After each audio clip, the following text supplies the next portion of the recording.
Hello, everyone. Hello to all of our newly admitted Tritons for fall 2020.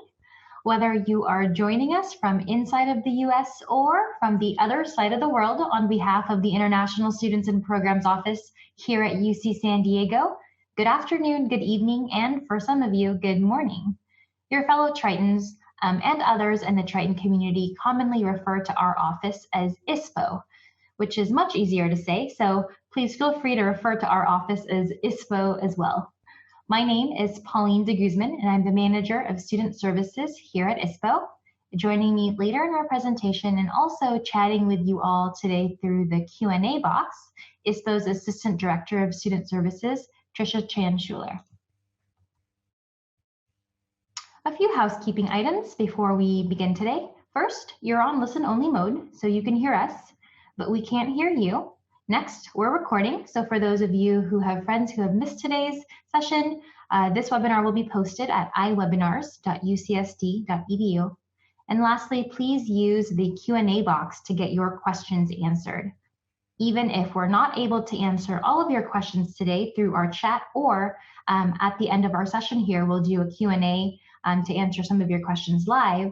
We will do our best to make sure we provide answers by updating our coronavirus FAQ page for newly admitted students. So if we don't get you your answers today, we hope to get them to you soon. Now, today's session focuses on understanding your immigration documents. During your program here, it's important to know which documents we're referring to and how to keep them valid and ready for use at all times. We'll also go into how to request updated documents from ISPO and kind of give you an overview of where you might submit these documents while studying in the US. If you have your documents with you, feel free to take them out also and scan them over while we review. Throughout the presentation, we'll also be diving into situations that will get you thinking about what you might do if you were in certain situations.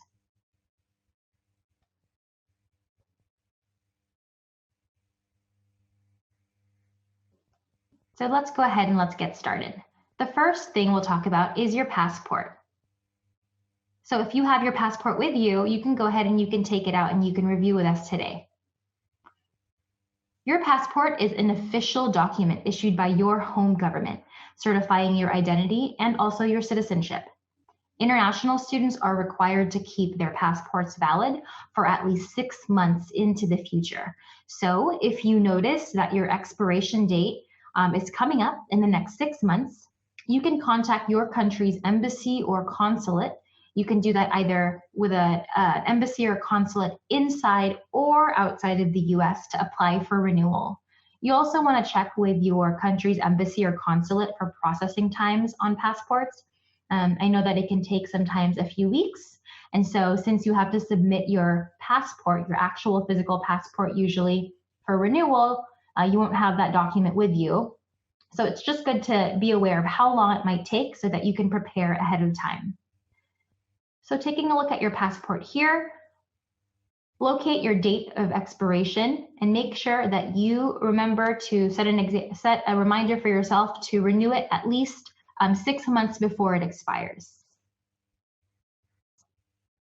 So that's our passport. So now let's talk about your visa, your F1 or your J1 visa. Inside of your passport, your document or your US visa refers to a non-immigrant visa, meaning the F1 and J1 visa are provided to you so that you can seek entry into the US for a very temporary period of time with specific purposes. So there are different kinds of visas that you may have heard of. We have a B1 or a B2, B1 or B2 tourist visa.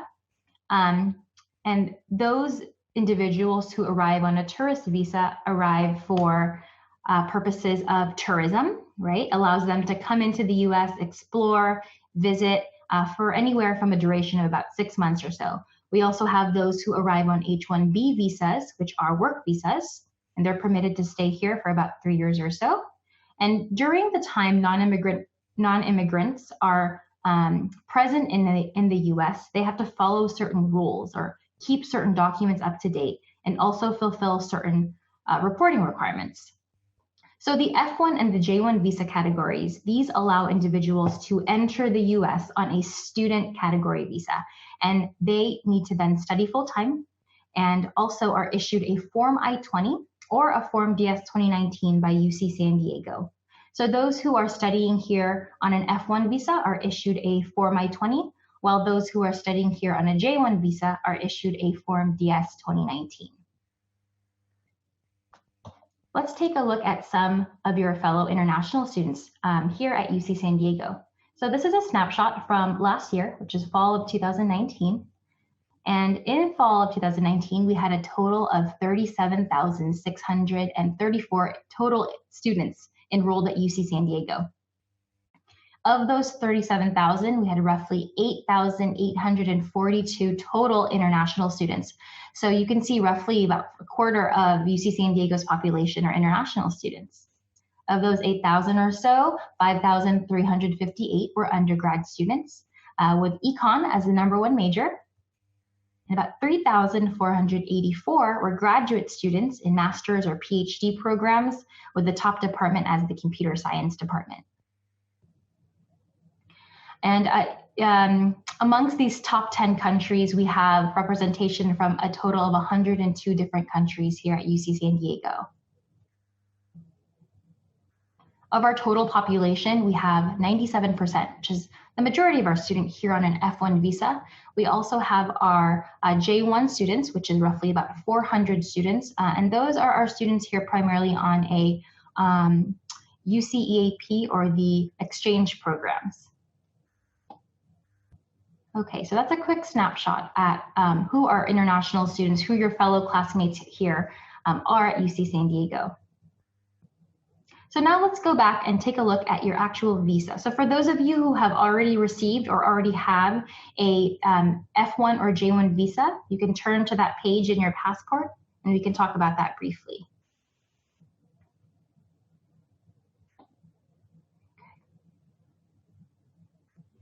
So you can think of your F1 or J1 visa like a key. You only need it to be valid to enter the US. Just like you need a key to come inside, you only need a valid F1 or J1 visa to enter the US. However, once you're inside, it's okay if you don't have the key anymore, or if your F1 or J1 visa expires. So remember that your F1 or J1 visa only needs to be valid at the time of entry into the US. If it expires while you're inside, you don't need to leave. You can remain in the US as long as you are maintaining your F1 or your J1 status, following the rules and so forth, and also maintaining your Form I-20 and your DS-2019. And we'll take a look at your Form I-20 and your DS-2019 as well today. So you kind of know what areas on your I-20 to maintain, pay attention to, and how to update those. So taking a look at your visa here, you want to note a couple things, okay? The first is your entries. So you will either see an S or an M. An S refers to S for single, and that means that you can use this visa during the validity of your visa to enter a single time, or S, one time. If you have M listed under entries, then it means that you're eligible to enter during the validity of your visa multiple times. So it's important to note the number of entries listed. You also want to note the visa type, so either F1 or J1, and then of course the expiration date.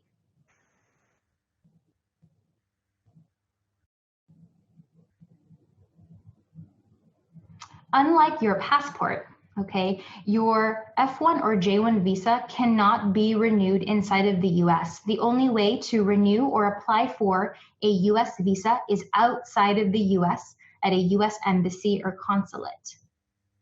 Okay, so a lot of students, we get a lot of questions from students saying, you know, my visa's expired, I don't want to leave, I want to stay here. It's kind of inconvenient for me to travel at this time, but I really want to renew my visa. Can I just do it here in the US? And unfortunately, the answer is no. You cannot renew your visa inside of the US. You need to make plans to travel, depart the US, and then apply for or renew your F1 or J1 visa outside, okay? Looks like we have another scenario here. What would you do? You're inside the US and notice that your F1 visa is expiring in 2 months, which happens to be in the middle of fall quarter. can you remain in the US legally? So I know that we just reviewed this topic here, but again, just to emphasize, yes, if you're already inside of the US, you do not need to leave. You can stay in the US even if your visa expires, as long as you're maintaining your F1 or your J1 status, okay? All right. And again, I want to remind you all, if you have any questions, please use the Q&A feature here to submit them.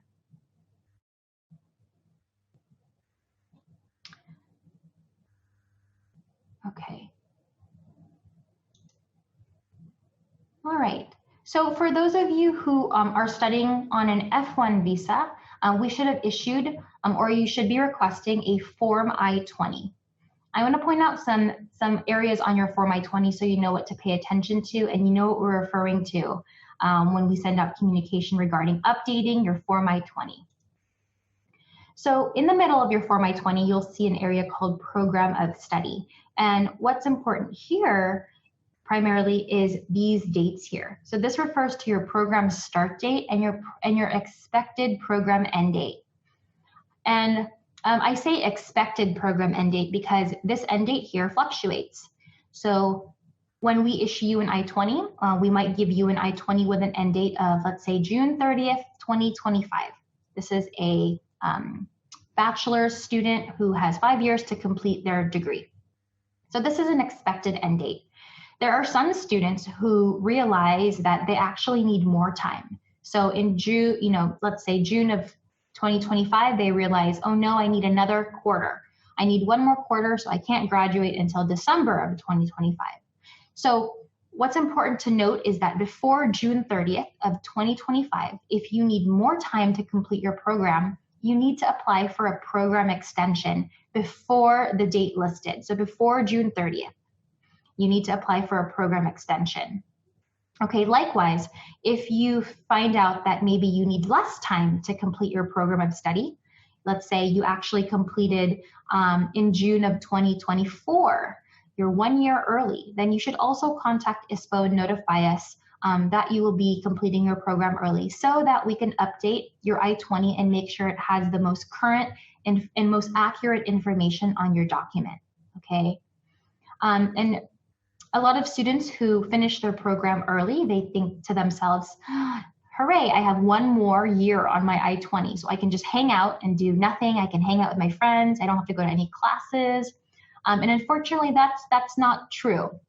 So this program end date should always reflect, right, what is accurate. When will you actually be completing your program or expecting to complete it? And in other sessions throughout our orientation, you'll learn about maintaining your status and full-time enrollment and other things that you need to do as an international student. So you definitely can't stay here and hang out, even if you have extra time on your I-20. You really do need to update that I-20 program end date so that it reflects the true date you will complete your program. So that is your program start and end date on your Form I-20. On the second page of your I-20, we have what's called your travel endorsement. So in addition to a valid visa, in order to re-enter or enter the US, you also need to have a valid travel signature. Okay, so travel signatures are found on the second page of your I-20 under the travel endorsement section. And you'll see here there's a date issued. It says August 10th, 2020. So it looks like this document was issued today. The validity of each travel signature is 1 year. I'm sorry. So this date, this I-20 with an issue date and travel signature of August 10th is valid for use to re-enter the US until August 10th of 2021. Okay, so if you're planning to travel and you're planning to re-enter, let's say December of 2021, this travel signature would no longer be valid. So you would need to request a new travel signature on your Form I-20 from ISPO. And we'll talk about how to request an extension of your program end date and also a new travel signature a little later in today's presentation. Okay. All right, so we have another scenario here. What would you do? The expected program end date listed on your Form I-20 is June 30th of 2022. You realize you're actually completing your program early in December of 2021. Does this mean you can maintain your status, hang out and travel, and stay in the US without any enrollment until June 30th of 2022? So we did discuss this, right? So definitely not. You should definitely update the program end date on your I-20 so that it matches the date you will actually complete your program. So the answer here is no, you cannot. Alrighty. And so for our J1 students, if you are beginning your program on our J1 visa, then you will be issued a Form DS 2019.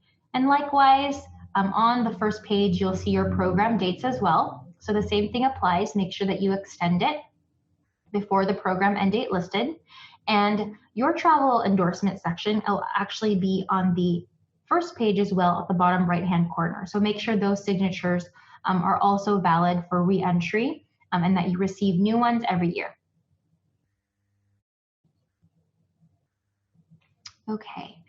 Our dependents, so for those who have a spouse or child under 21 who is accompanying them to the US during your program of study, ISPO should also have issued your dependents a Form I-20 with an F2 or an F2 Form I-20, or if you're a J1 visa holder, then a J2 DS 2019. They can also use these documents to seek entry into the US or receive an F2 visa or a J2 visa, okay? The only thing I want to note is that F2 and J2 visa holders do not have the same eligibility and benefits as F1 and J1 visa holders. So before your dependents begin any type of activity, such as full-time studies or employment, you definitely want to check in with ISPO to make sure that they're eligible to do so.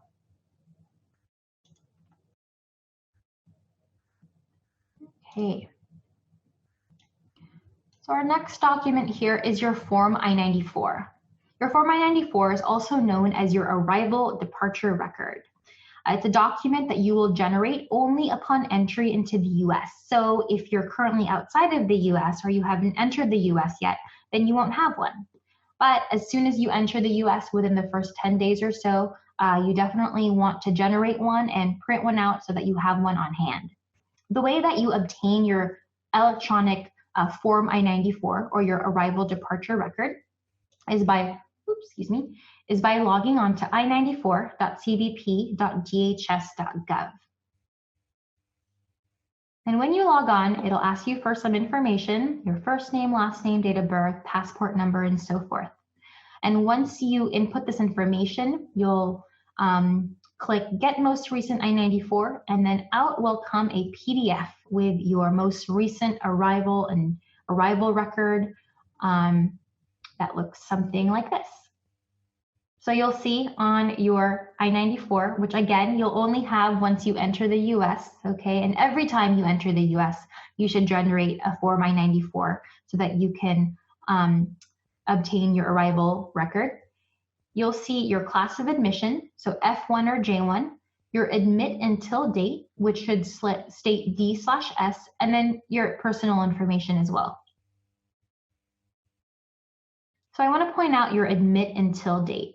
So D/S stands for duration of status. And the duration of status basically means that you have no admit until date. You don't have to leave by a certain date. As long as you're maintaining your F1 or your J1 status and you're maintaining your Form I-20 or DS 2019, you're eligible to remain in the US for the duration of your I-20 or DS 2019. Okay. So if you do have a date listed under after admit until date, then that means you need to leave by that date. So we definitely don't want that.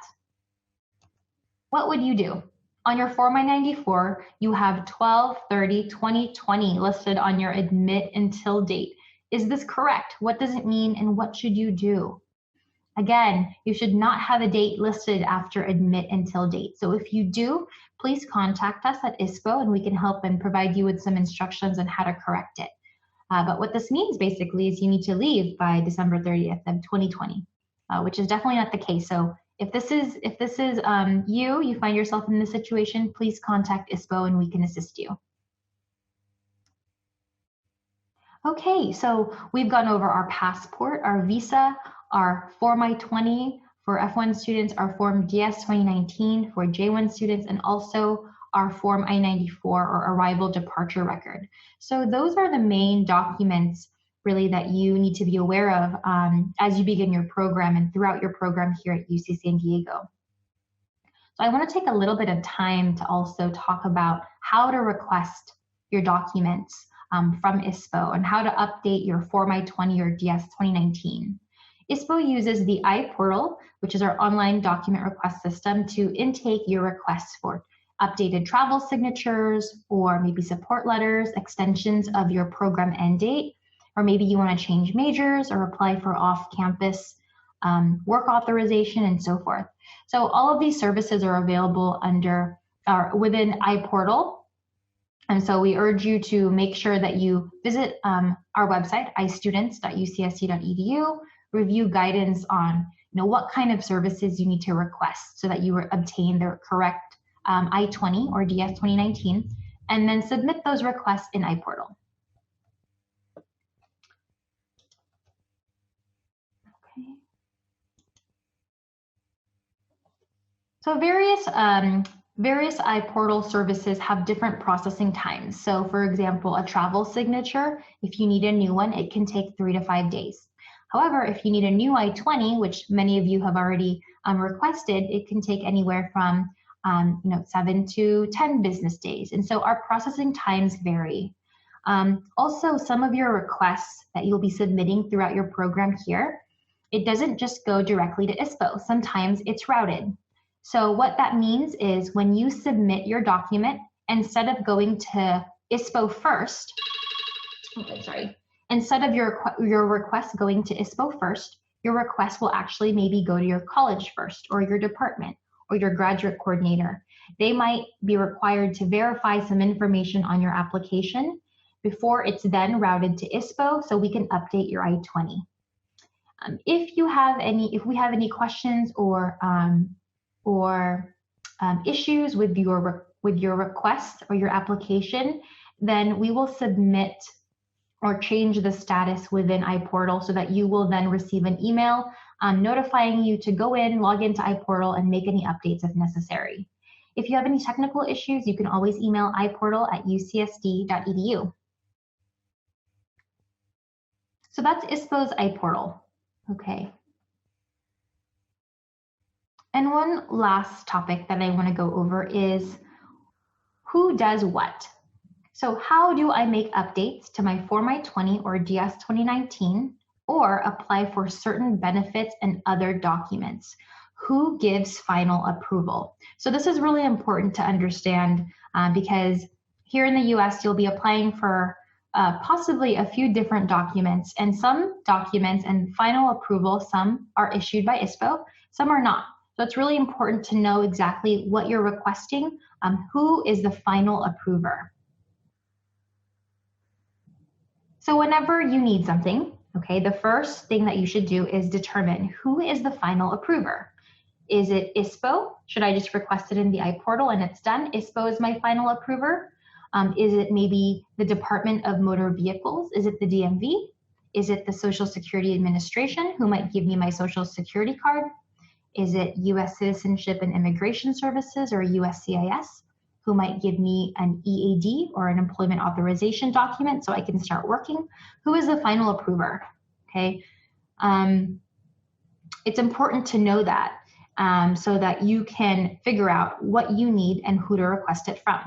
So let's take the example of applying for post-completion optional practical training, or OPT. This is a type of work authorization F1 students can apply for so they can work after they complete their program or graduate.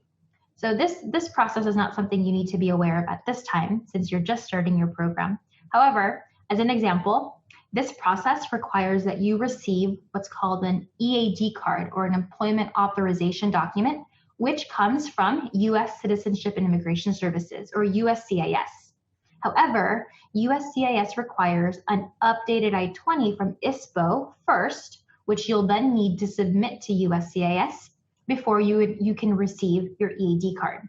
So your request will first go to ISPO, okay, through our iPortal. Then we'll give you an updated I-20.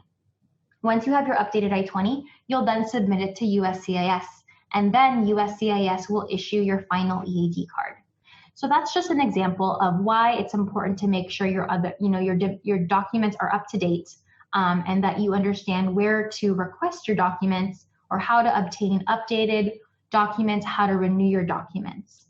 There might be other requests, such as obtaining a driver's license, right? So that's done through the Department of Motor Vehicles, or the DMV.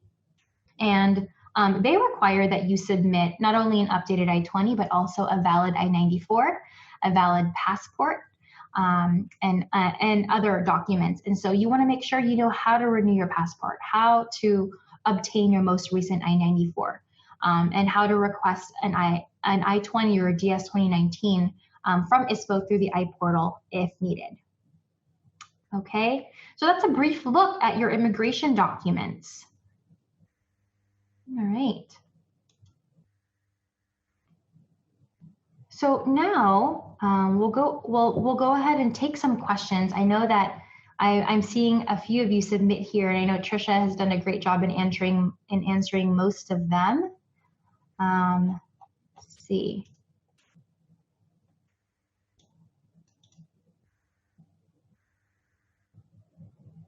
So I want to remind everyone, if you have any questions, even if we're not able to answer them today, please do submit them in the question and answer box here, and we will try to get you an answer as soon as possible, either right now through a live chat, or through our coronavirus FAQ page for newly admitted students. Okay.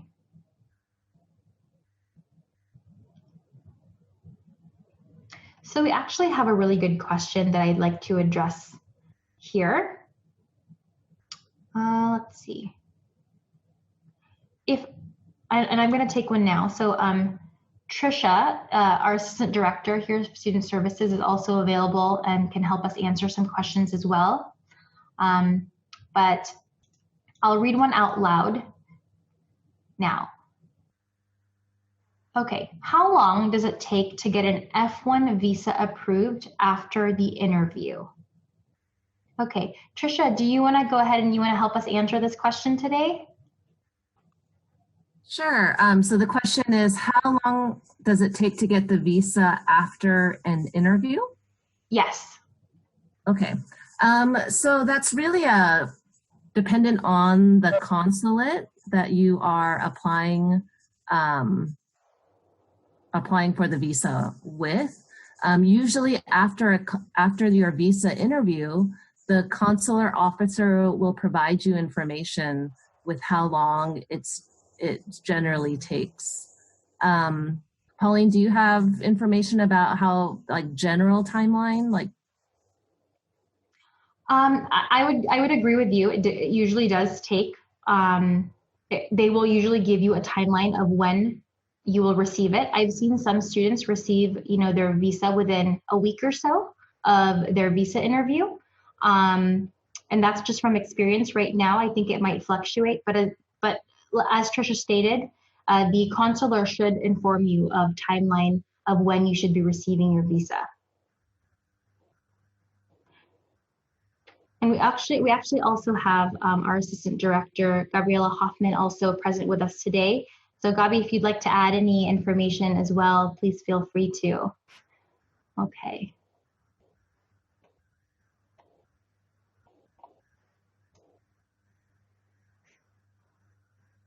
All right, so I'm just scrolling here and looking at your other great questions here, which if we weren't able to address them throughout the presentation, I want to make sure we get to them now. Okay, we have another one from Anushka. What if I'm planning to attend in the fall, okay, but I can't make it by the October date, which is October 16th, and I find out after the end of August. Okay, so if I'm understanding correctly, you are planning to enter the US, correct? You're planning to enter the US this fall. However, you're not able to enter by the October date for various reasons, and you don't find out until later. What should you do? Is that the correct question, if I'm understanding correctly? On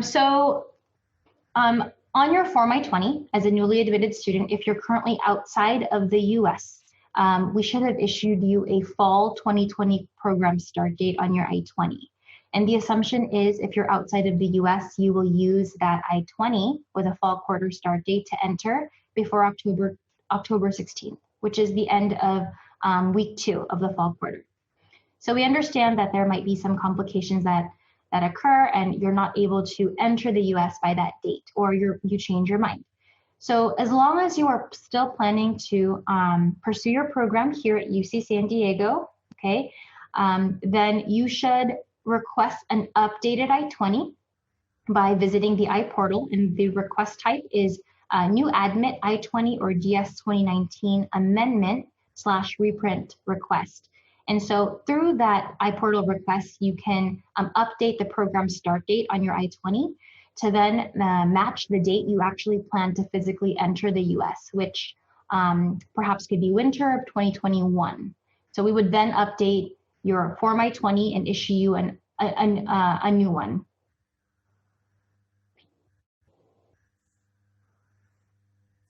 Thank you, Pauline. It looks like actually we're getting a lot of similar questions to that, where students are asking, let's see, about the program deferral. And so exactly what you said, if you do need to defer your I-20 start date to a later term, you would submit that new admit amendment form through the iPortal. And I know that we do have a deadline of August 28th. We've indicated an August 28th deadline of when you should submit that amendment form. Of course, we have some flexibility there to accept the amendment form after August 28th if needed. For those of you who just aren't quite sure after August 28th if you can get that visa interview or make those travel plans. So again, although we have an August 28th deadline for that amendment form, we do have flexibility, so you can still submit amendment requests after August 28th. And the initial deadline of August 1st, right, was extended to August 28th. And just to clarify, this is so that you can request your initial document, your initial I-20. If you've never requested an I-20 or DS 2019 from ISPO through the iPortal before, you have until August 28th to do that. And recently we did just make a change that if you have any updates to make, such as our previous case here where, you know, after August 28th, you had some changes that you needed to make to your program start date, you can continue to do that through the new admit I-20 or DS 2019 amendment or reprint request in iPortal through October 16th if needed. But if you do not have an I-20 from ISPO yet, you have until August 28th to request your first or request any document from ISPO, either I-20 or DS 2019. Gabi, did you have anything you wanted to add to that? Yeah, I just wanted to add in, hi everybody. So I wanted to just let everybody know that we're actually hosting another webinar this Friday that goes over this whole process in detail, because we know the guidance that was released, you know, regarding online study, hybrid courses, all of these different things, plus the impact of travel restrictions and getting visas on time. We're actually going to be addressing this in detail on Friday, specifically for undergrads, and tomorrow for graduate students. So this is part of our pre-orientation series. We'll go over what type of request you need to look at on the iPortal, our different deadlines, what's required, so we can clarify this and help answer these specific questions. So I recommend going to iorientation.ucsd.edu, signing up for those webinars. Again, the graduate one is for tomorrow. same time as today. And the undergraduate presentation is Friday. We'll go over a lot of this in detail. Thank you, Gabi. Okay, so we have a couple of other really great questions. Let's see. If I already obtained a visa, but I would like to take fall quarter fully remote, so do I need to apply the visa again? Do I need to apply for a visa again? Okay, so I'm assuming you are outside of the US, correct? You're outside of the US, you already have a visa, and you would like to take all of your classes remotely from outside of the US. Do you need to apply for a visa again? So if you have a valid F1 visa, no, you do not need to apply for a new visa to enter the US. You just need to make sure that you have an updated I-20 or DS 2019 from ISPO with the start date that matches the date you wish to physically enter the US. So whether that be winter or sometime in 2021. However, if you have a valid visa, you don't need to necessarily renew it or apply for a new one. Trisha, Gabi, did you have anything to add to that? No, that's everything. That covers the full answer. Great. Okay. Okay, and again, due to the coronavirus this year, we can't go to campus in person. How can we get the new Form I-20? As Gabi mentioned, we have a couple of upcoming webinars that go into detail about what to request, how to request it. So I encourage you all to attend those this coming week. But again, if you visit inustudent.ucsd.edu, we do have some of those instructions posted there. And the iPortal request, if you've already received an I-20 and need to make amendments to it, is the new admit I-20 DS 2019 amendment or reprint request. Okay. Okay, Gabi, we have a good question about quarantine here. If you want to kind of briefly touch base on this before we, and I know that we're going to cover this also in this coming week's webinars. I plan to arrive for quarantine before September 1. However, I haven't received my digital I-20 document. Do you think I will be able to arrive on campus in time? Gabi, did you want to answer that one? Yeah, so that's a good question.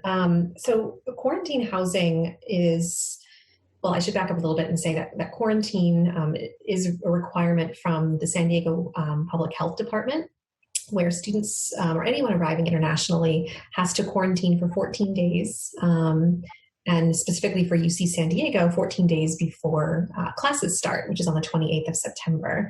And to help with that, UC San Diego is offering quarantine housing on campus from September 3rd, I believe it is when it begins. We know some students are arriving before those dates, some students are arriving after those dates, but there is quarantine housing available on campus if you go to hdh.ucsd.edu. Now, we know this is made more complicated by the fact that with visa appointments and travel delays, students can't necessarily get here at their ideal time necessarily. If you cannot make it in time to move into quarantine housing, there are options for still potentially moving into that housing or looking into nearby hotels that offer discounted rates for students to quarantine there close to campus. You also do not have to quarantine in San Diego. Some people have friends, relatives they stay with in other parts of the United States before they move into their housing. But more specifically to your question about not having received paperwork yet, your I-20 documents, if you haven't received any documents from us yet, it's, as to Tricia's point earlier, it's very difficult to say. It's very dependent on the embassy that's issuing the visa. If you can get a visa appointment relatively quickly in the next month or so, or next 2 weeks or so, you should be able to make it in for quarantine housing. But if not, do know there are options, again, for doing your quarantine, not necessarily on campus, but also off campus as well. So if you go to, again, hdh.ucsd.edu, you'll get their full list of frequently asked questions, how to apply for housing, how to look for quarantine housing, so you can meet that requirement before you start classes.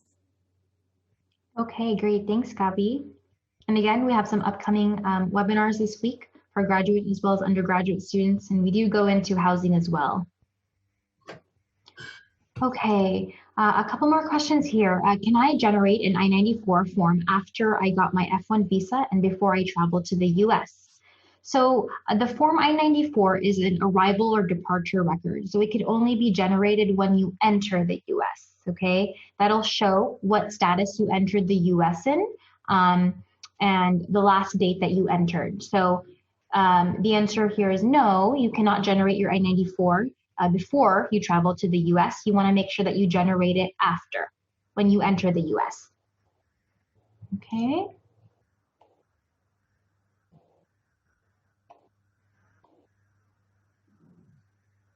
Okay. Another question, which I see a lot of as well, is do I need an F1 visa if all my classes during fall quarter are fully online? So this, I'm assuming then you are outside of the US and you're asking if you need to apply for an F1 visa if all of your classes will be remote for the fall quarter. And so you will stay in your home country, you'll stay outside of the US, start your program this fall, but take all online classes. So this really depends. Gabi, do you wanna go into this one?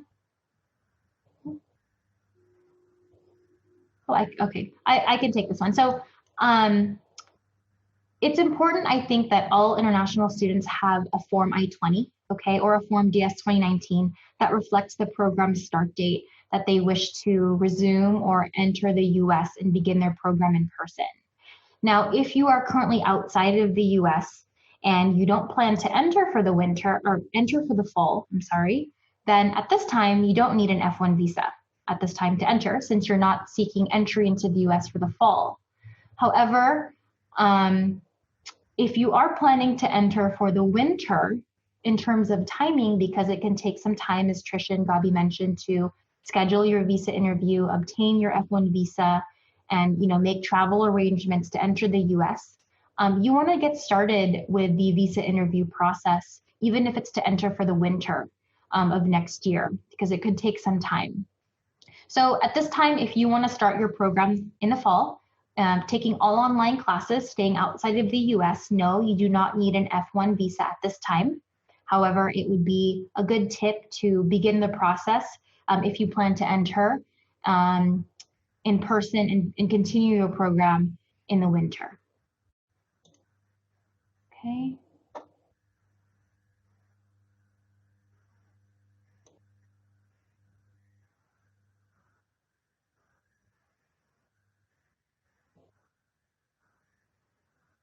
Okay, these are all really great questions. And again, if we're not able to answer them today, we are taking them and we will be adding some of them to our coronavirus FAQ page for newly admitted students.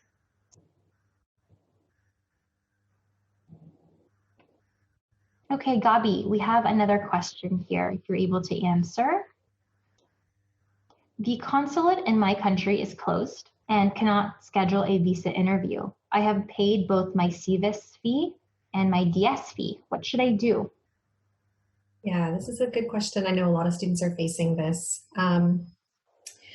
It's unfortunately difficult. We know that there's a lot of unpredictability here. If you are unable to get a visa appointment in time to start your program due to these closures, you're going to have to consider a couple of options. The first being, if you cannot obtain a visa, that you would need to consider doing remote instruction for the entirety of fall quarter. Wait for that visa appointment to open up in the meantime. So keep that, request for a visa appointment, and you can process that while you are attending classes online from your home country. You don't have to delay that. We would, again, as Pauline mentioned before, we would just adjust your program start date to a winter start date to reflect the point in time in which you can actually enter the United States, which hopefully is winter. I know some students have asked about going to a different country to process their visa. This is slightly more risky, especially if you are not a citizen of that country. Some embassies and consulates do not process visas for citizens or third country nationals, as they're called, if you're not a citizen of that country. So you have to be aware of that. What some students have tried is if they're living in a country that has multiple consulates or embassies, if they can't get an appointment at their local consulate or embassy, and they can get one at a different part of their country, they will travel to that location to obtain a visa appointment. So there are a few options you can look into, depending on what you're comfortable with and what's most available to you. Okay, thank you, Gabi. And also a follow-up question. The consulates in my home country they're all closed. In case it reopens this fall and I'm able to obtain a visa, can I enter in the middle of fall term? So as Pauline was talking about earlier with the October 16th sort of window of time for you to enter the country, this is really ideally the latest we would want students to enter the United States, simply because it is the last day of the add drop period, meaning the last day you can add classes, drop classes. And so this really comes into play if you are, of course, enrolled in any in-person, any hybrid courses, which you would need to be enrolled in at least one to enter the United States. If you're missing that much class, let's say you come in November, you've missed several weeks of hybrid instruction, you might not be able to catch up. So in those particular cases, we would recommend waiting until you can enter in the winter. Because you really do, if you're planning to enter in the fall, you really need to have at least one in-person course, and you don't want to have been missing all of that during those first few weeks of the quarter. Okay, thank you, Gabi. And another one for Gabi. I just wanted to make sure that I'm currently inside of the US now, and I do not plan on departing the US. I'm starting my program this fall. Do I have to take a hybrid class in order to remain in the US this fall? Good question. So this is, again, something we're going to cover this week in our webinars in more detail. But if you have been in the United States maintaining F1 status, let's say you are a CVIS transfer student from another institution, and you have been maintaining your status since March of this year, when a lot of the closures started to occur and a lot of schools switched to online instruction.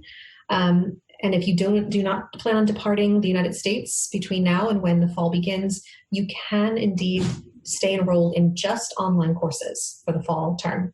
That is specifically for CVIS transfer students. But again, we'll go into more detail about this in our webinars tomorrow and on Friday. Okay, great. Thank you, Gabi. Okay, we'll take a couple more here. I know we're receiving some questions regarding enrollment and kind of transitioning, taking part of their program online and then transitioning to in-person. So I have a question. Is it possible to enroll online for only one, I'll say quarter, and then complete the rest of my program in person once I'm able to enter the US? So yes, you are definitely able to begin your program this fall quarter online, if that's how if that's the situation you find yourself in, and you're able to enter the US to resume your program in the winter. You do want to touch base if you're if you're a graduate student with your department, just because depending on the nature of your graduate program, they might provide you with further information about the transition from online to in-person coursework between fall and winter. So yes, it's definitely possible.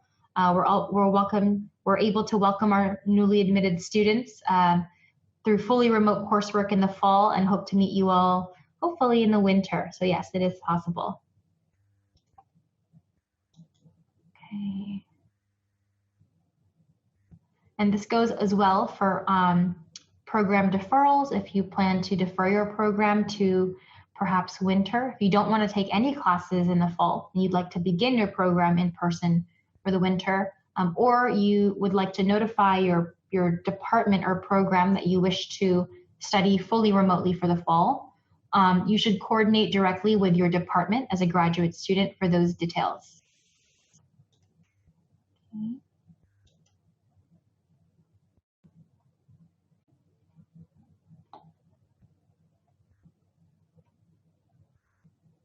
Okay, and I believe it's not this week, it's next week. We have another topic, another session, and I'm sorry, another orientation session that talks specifically about employment.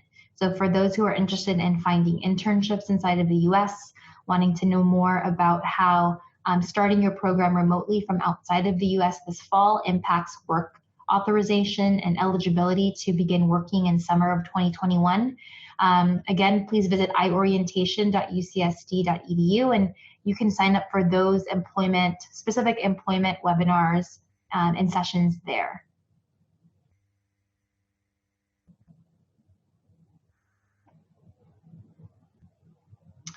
Okay.